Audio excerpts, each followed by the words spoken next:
Lighthouse Youth. This is exciting. How are you? It's good to see you. It's Tess wishing you a happy Sunday. I have to say last week was the first of a crazy beginning to an online season that we're doing, and we talked about building a spiritual first aid kit, because actually the Bible says we're equipped for every good work. So we've been resourced, but do we know what we have and are we using it? Because the medicine that stays on the shelf doesn't do the patient much good. So we have to be using these things in this time. So if we're down, if we're feeling lonely, if we're bored, if we're disappointed, there are things we can be getting into that will help us. And those four things are getting into the Word, getting into worship, getting into prayer, and getting into fellowship. And you might be like, Tess, going into fellowship, that's quite hard at the moment. But that's what we're doing this morning. And it will take more work at this time. And it perhaps does feel like it's a bit under attack. And that's probably because it is something that's really powerful. You know, it's the foundation of everything, our relationship with God and our relationship with one another. So that's what we're going to unpack this morning, fellowship. And I started thinking about this word, which you kind of only really hear around church. And except I was like, Fellowship of the Ring? Is it like Fellowship of the Ring? And I have to admit, I did watch an episode of Lord of the Rings in my time of isolation already. And I actually think it is. I actually think like those guys, those elves, those hobbits, they go into battle for one another. They have got each other's backs. They are committed. And does the Bible talk about fellowship in this way? I think from the beginning to the end it does. Not just fellowship for brothers and sisters, for us to be that committed in love towards one another, but actually how God is fiercely committed to us and fellowshipping with us with that kind of commitment. And actually, this time of isolation made me think about the fact that we don't often appreciate that. And I was thinking about desert. It's a classic icebreaker. You know, if you're on a desert island, if you're on a deserted island, what 3 items would you take? And back in the day when I was your age, I would have taken, this would have been my serious answer, I would have taken my Hey Mr. Producer compiled CDs of all my favourite musicals. That's one item. And I would have taken, I was very serious about my acting. So I would have taken Shakespeare's complete works, again, more bang for your buck. And then I probably would have been practical and thought I need to take some matches because I might need to try to light a fire or cook something. So that's what I would have said. And if I had asked you about 2 weeks ago, right, what you would have said, or if you'd asked me, probably would have been like, is there Wi-Fi on the island? Can I take my phone? Don't need a third item. Like, game over. Wouldn't we have been tempted to think that? But now, after 14 days in isolation, I can say that if you ask me now, right now, not 2 weeks ago, I would be like, people, can I take people? Because I want the people that I love with me.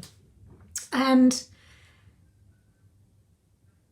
I guess it's kind of a surprise to me because actually I'm okay with my own company. I'm a bit more introverted, so I don't mind being on my own. But actually, this season made me think about other times in my life when I've really felt that. So I remember being in primary school and having had asthma and having to be in hospital and then coming out but still not being well enough to go to school. And the fact that I remember looking out my mum's bedroom window and seeing my friend walk up the school with her mum, and I cried. I was crying, and I remember thinking at the time, that's weird, Tess. Like you know, your problems of like, that's weird. But why am I crying about not being in school? But It was this Paul, and I remember another time I was 21 and I had a back operation and I had to be home for 3 months. And I don't so much remember the pain as so much as the long nights. Like the nights were so long, and what I remember most is waiting, listening for the first sounds of people getting up in the morning. I just remember being like, oh my goodness, like the relief of them being up. Like people would be around me again, people would be nearby, because actually we are actually kind of made to comfort each other and to need one another. So if you're feeling that way, it's so normal. Like God has wired us this way for fellowship, for love, you know. But I was thinking about Adam. He was maybe the loneliest guy, even though he had this amazing thing of getting to walk with God in the garden, and I would love that. That's like my dream. But God still goes. This is Genesis verse 18 in chapter 2. He says, it's not good for the man to be alone. You know, this kind of dawns on God. It's no. And he creates more people, because actually we have a heavenly family and we have an earthly family, and we are spiritual beings and we are human beings. And this is the fabric of us. And so at this time, we need to nurture both these things. But guess what? God is love. And so you were made in love, you were made for love, you were made by love. And I guess, you know, research has shown actually if we don't have enough touch and love as babies, you know, our brains don't even develop the way they normally would, that they should. And so this separation is quite unnatural for us.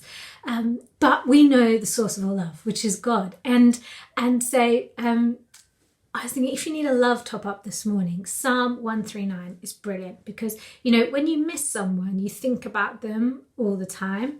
And sometimes you even like feel like a physical ache in your body if you miss somebody. And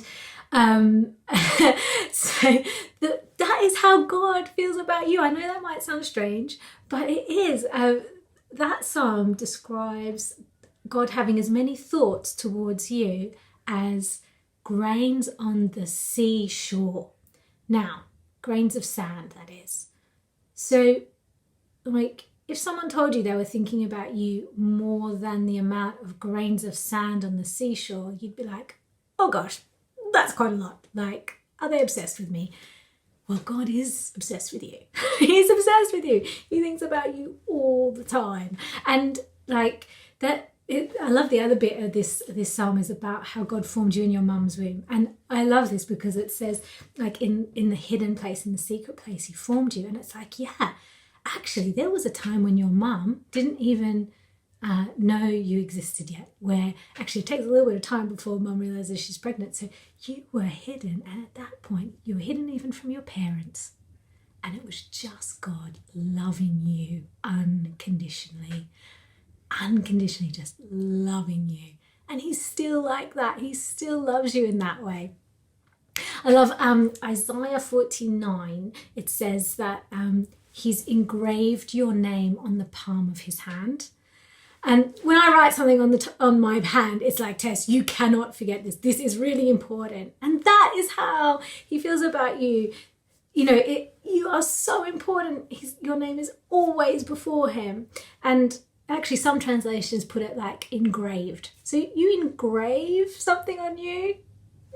It's like, basically, he's got your name tattooed on his hand. And so if that's the weight that he puts, and like the emphasis that he's like, I am just devoted to this child that I love, which is you. I wonder how much time, how much emphasis you give him. And, you know, that there's some people I've heard before, they spell love.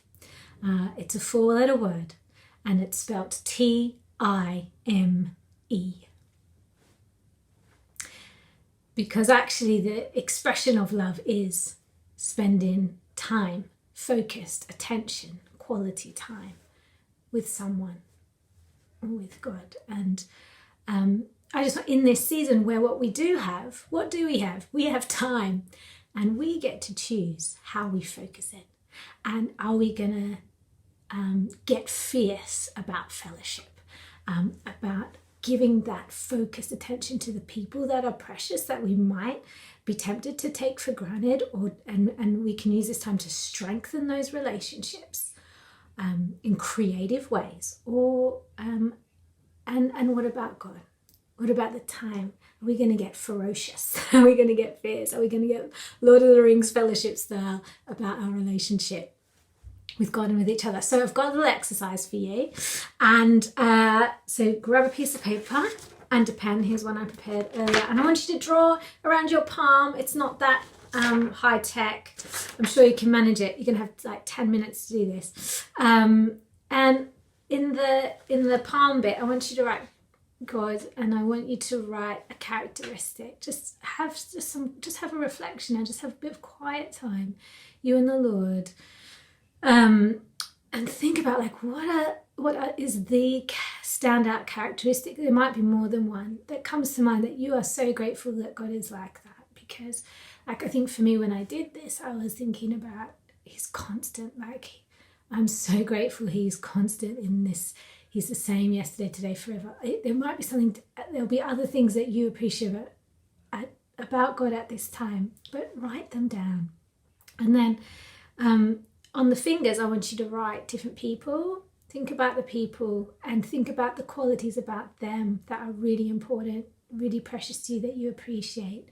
And you might want to take time now just either like to pray for them. Just fellowship with God, thanking Him for who He is. We're probably going to have some verses that you can look up on the screen as well after you've done that. And then we're going to meet at 11:30 and chat. It's going to be great. Woohoo! See you soon.